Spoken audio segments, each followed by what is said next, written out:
The pillars of salah, its obligatory aspects and sunnahs. The scholars of fiqh divided the acts of the prayer into pillars, obligatory acts and sunnahs or recommended acts. The pillars of the prayer are the intention, standing in the obligatory salah when one has the ability to do so, the initiating or the first takbir, the recitation of al-Fatiha, the bowing, the rising to be fully upright after bowing, the prostration on the 7 parts of the body, the sitting between the 2 prostrations, as well as sitting for the final tashahhud, and reciting the final tashahhud or sending blessings on the Prophet, may the peace and blessings of Allah be upon him, during the final tashahhud. Saying at-taslim or the saying of Assalamu alaikum wa rahmatullah, which marks the end of salah. Being serene when performing every essential part of salah and performing all of the above mentioned pillars in sequence. For all the above, if one leaves anything of them out deliberately, his salah is nullified. However, for him who left anything out due to forgetfulness, his situation may be due to him not remembering this omission until after reaching the same point in the following rak'ah.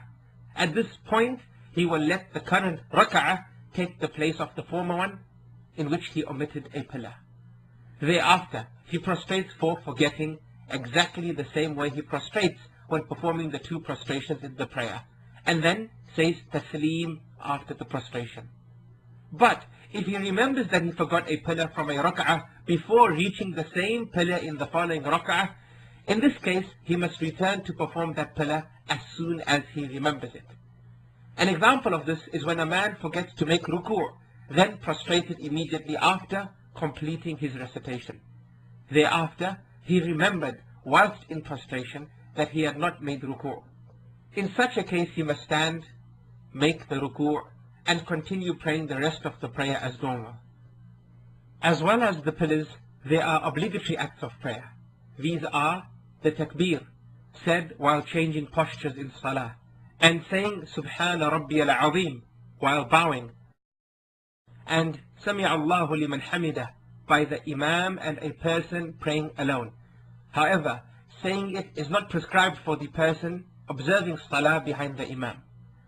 Saying Rabbana wa lakal hamd while rising from bowing is also obligatory, and Subhana Rabbiyal A'la during prostration, and Rabbi Ighfirli in between the 2 prostrations, as well as saying the first tashahhud and also sitting down to recite it. If one who is praying deliberately omits any of these obligatory acts, then his prayer is void and he has to repeat it all over again. But if he omitted any of them due to forgetfulness, his prayer is still correct, and he has to make up for his forgetfulness by performing the prostration of forgetfulness. Everything mentioned in the manner of salah, apart from the conditions of salah and its pillars and compulsory parts, are all considered as recommended acts. For example, al-istiftah, the invocation said silently before reciting Fatiha, and at-ta'awudh, by saying A'udhu billahi minash shaytanir rajim, and al-basmalah, by saying Bismillahir Rahmanir Rahim.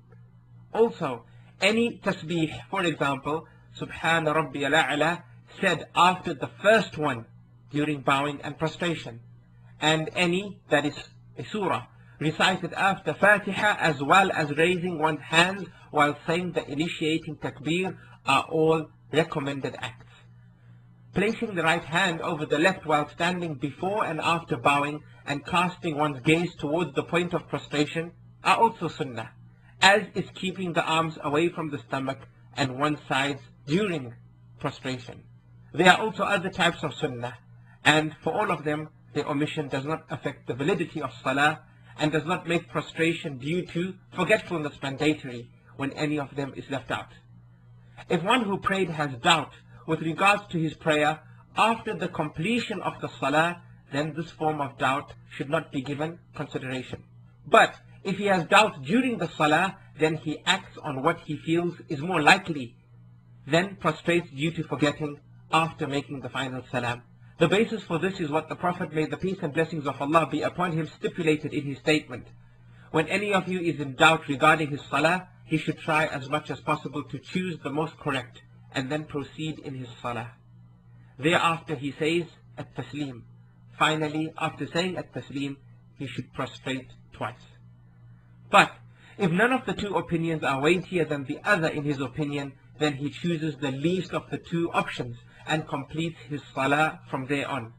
Thereafter he prostrates for forgetting before saying the taslim. For example, a man praying Dhuhr prayer has doubts concerning a rak'ah, whether it was the second or third, but not one of the two was more likely in his view. In this case, he chooses the least of the two options. So, considering it the second rak'ah, he completes his salah and thereafter prostrates for forgetting, making at-taslim.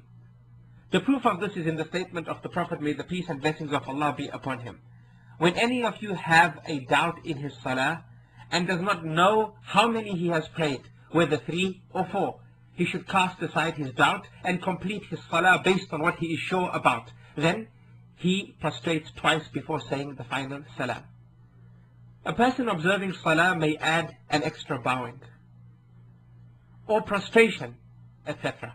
in his salah. So if he remembers while making the addition, it is compulsory for him to stop making the addition and complete his salah normally. But if the person remembers after completing the addition, he completes his salah without being concerned about anything. In both cases, he should prostrate for forgetting after saying the final salam. The proof of this is based on the hadith of Ibn Mas'ud, may Allah be pleased with him, who said, indeed the Prophet, may the peace and blessings of Allah be upon him, once observed 5 rak'ah for Dhuhr. Someone said, has the number of salah been increased? The Prophet inquired, what do you mean? He, the questioner, said, you observed 5 rak'ahs. Upon that the Prophet, peace and blessings be upon him, prostrated twice after he had said the final salam. If the person observing salah says the final salam before completing the prayer and does not remember until after a long time, he is to re-offer the entire salah. However, if he remembers after a short while, for example after 2 to 3 minutes, he is just to complete his salah and then prostrate for forgetting after completing the prayer.